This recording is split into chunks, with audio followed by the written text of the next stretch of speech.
Here we go again. So we still have, I think, fuel getting into the crankcase. So I'm going to sniff the oil. It smells quite petrol-y, I think. Clean off the dipstick. Pop it back in again. Now this would just have been from trying to start Bud the other day.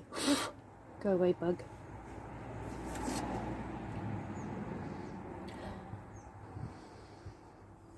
Yeah, I think I can smell fuel in that. So that's one way to check it. What about this? That smells quite fuely. Third check is spark plugs. I can't quite see what I'm doing here, but I'm going to pull out one of these plugs.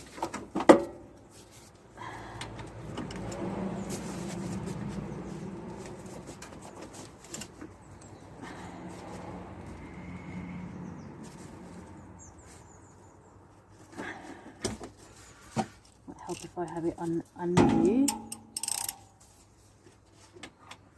instead of do.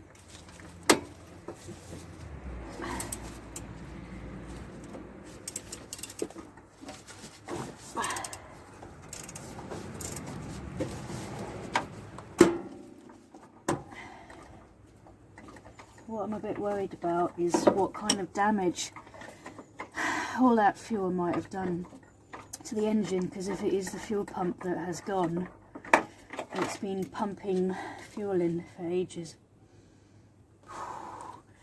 Soaking in oil. You see how wet it is. I mean fuel. Soaking in fuel. Okay, so I think that might be my issue. Let's put that to the side over here. Now what to do with the fuel pump? I don't actually have a pressure gauge to check, so I'm going to have to do some measurements. Right, now the first thing I need to do is take these two pipes off. Then I need to unbolt the fuel pump. I think I might need to move you so you can see what I'm doing without dropping you on the floor.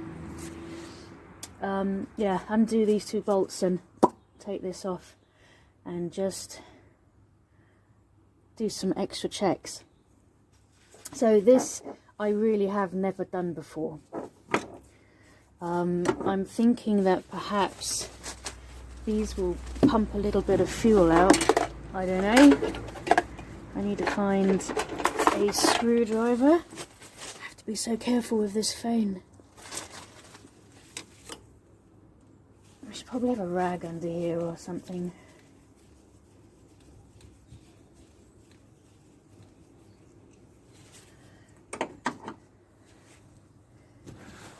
Let's try some toilet roll, because I'm hoping there won't be too much coming through.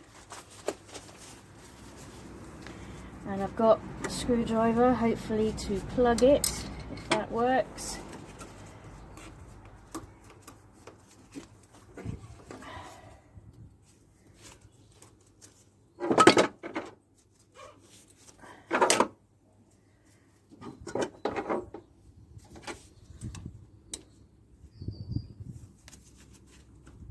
Okay, here comes. See if you can see that coming off.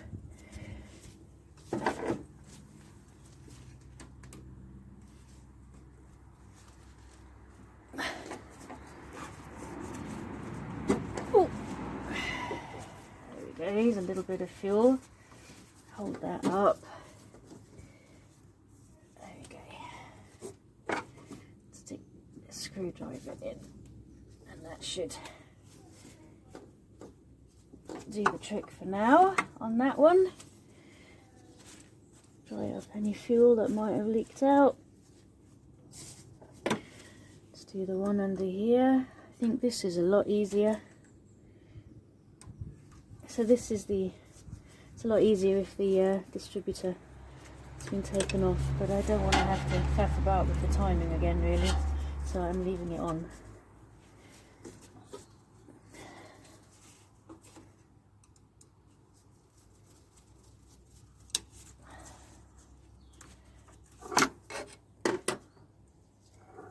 You stay there.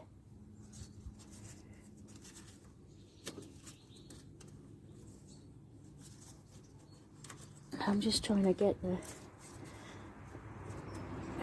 circlip out of the way. Whoa, there's a bit of fuel there. I'm not going to be starting bud up today, so I'm not too worried if there is a bit. Let's get this off the pipe. And this is the one that is going to the carb.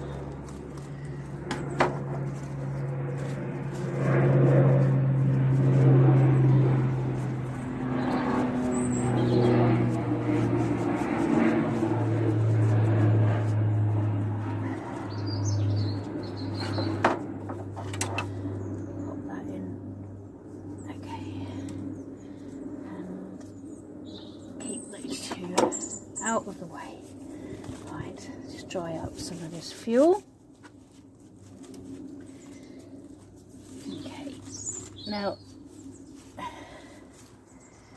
shouldn't have a problem with fuel and a spark because the ignition is not turned on, but I'm going to run into the car and get the fire extinguisher.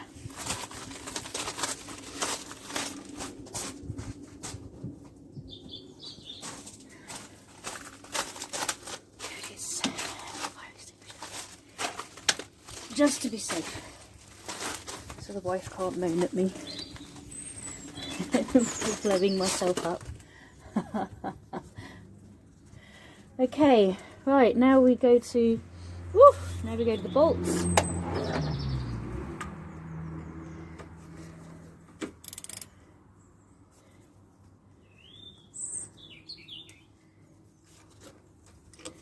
Oh dear.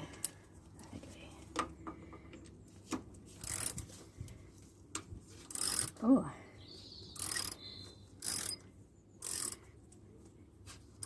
I don't think that's working because that's actually should be tightening it.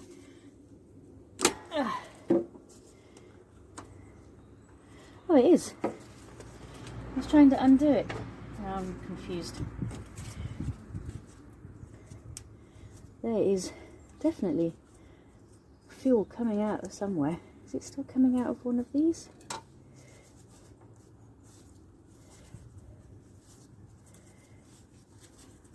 Yeah, you can see it. That wetness on my fingers too.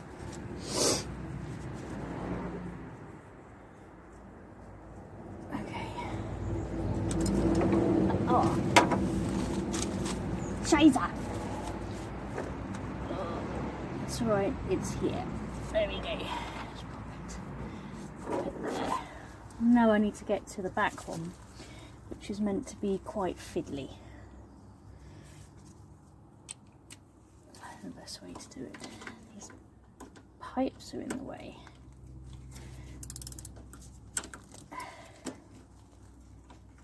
Oh, yes, it is these that are dripping. I don't know if they should be dripping. There's clearly fuel in the pump. It's getting to the pump. What I'm taking this off for is because I think that there might be too much compression in it. So I don't actually know anything about what's been done to this car in the past. So I don't know what can happen from my research is that when your alternator is changed, so a lot of these cars came with generators, which are slightly bigger, slightly different shape. When they're changed to alternators, which this one has been, they have to change the fuel pump because the original fuel pump won't fit with the new alternator, so they change it. So I'm assuming that they've changed this to the fuel pump that fits with the alternator. But what I'm wondering about is maybe they haven't changed the little push rod inside that connects onto the drive shaft, onto a little kind of a bevel that's at an angle. So as the camshaft rotates, the push rod goes up and down, and that is what creates the pressure in here and pumps the fuel up to the carburetor. If the push rod is too long, if it's the wrong length, I think it's meant to be 100 millimeters.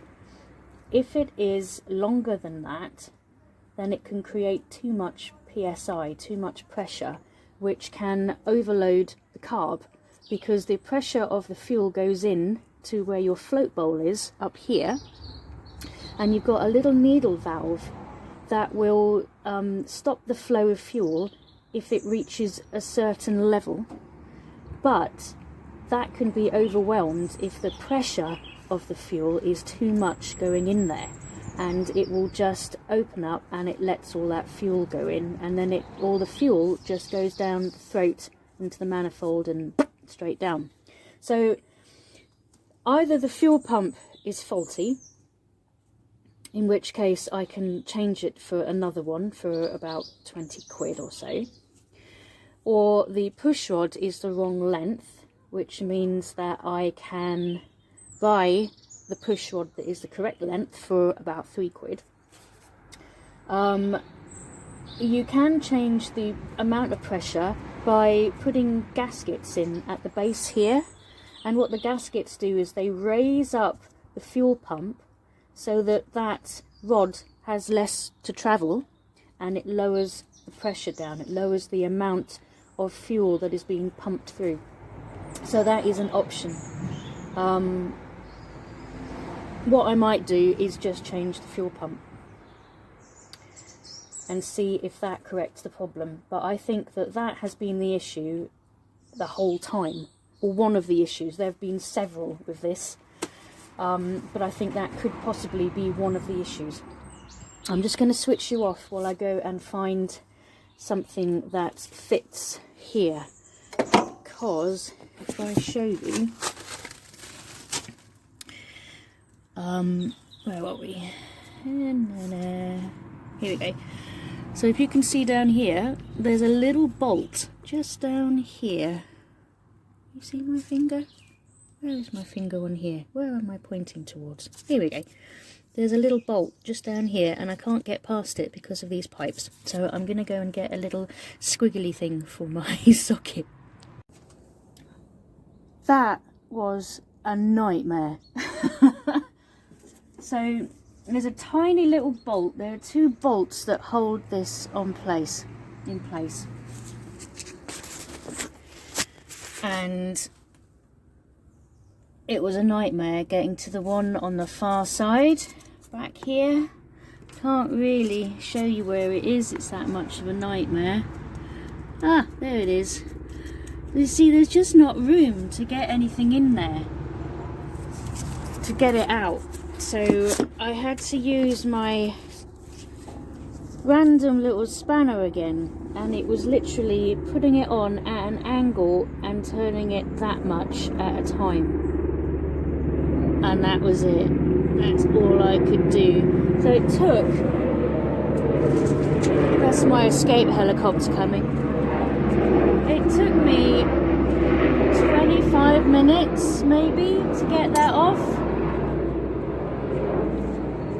Here it comes, and there's a strange kind of a sucking, high-pitched noise coming from this area. Ah! I don't want to lose those little washers. It's a bit of a mess. So let me just find those washers before I forget about them and lose them. So here is the old fuel pump. It's meant to be packed with grease under here, I think. What is this?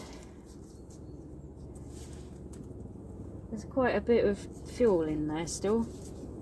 What is this? Is this meant to be here? What is it? Can you see it?